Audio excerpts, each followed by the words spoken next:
जय जगन्नाथ पिला माने। तो आज आमे गोटे पिलार द्वंद्व थिला कर्म और क्रिया भितर द्वंद्व थिला ताको नै मु गोटे विषय वस्तु उपस्थापन करछि। आसे देखिबा कर्म और क्रिया मध्य पार्थक्य कोन। मु दुईटी उदाहरण नेछि। कोन सुमन बॉल खेलुछि।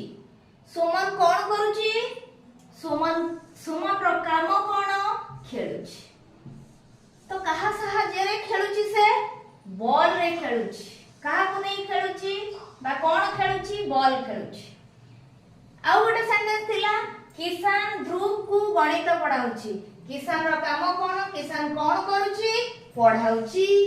कहा को पढ़ाउछि? ध्रुव को पढ़ाउछि। कोन पढ़ाउछि? गणित पढ़ाउछि। ई जो जिनस हमें देखिले सुमन रो कार्य सुमन एठी करता सुमन जहा करूछि ता हैला क्रिया। कहा साहाय्य करूछि बा कहा द्वारा करूछि कहा को अवलंबन करूछि ता हेउछि कोन? कर्म।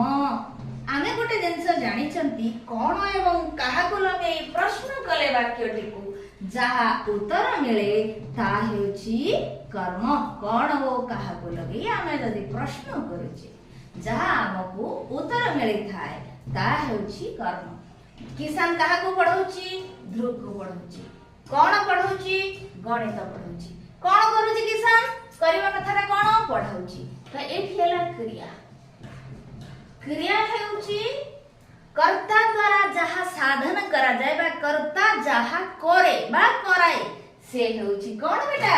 क्रिया। जहा को अवलंबन करी जहा को साधन भावरे ग्रहण करी से कार्यटी को संपादन करे ता हेउछि कर्म। मु भाबुछि द्वंद्वटी दूर हेबो।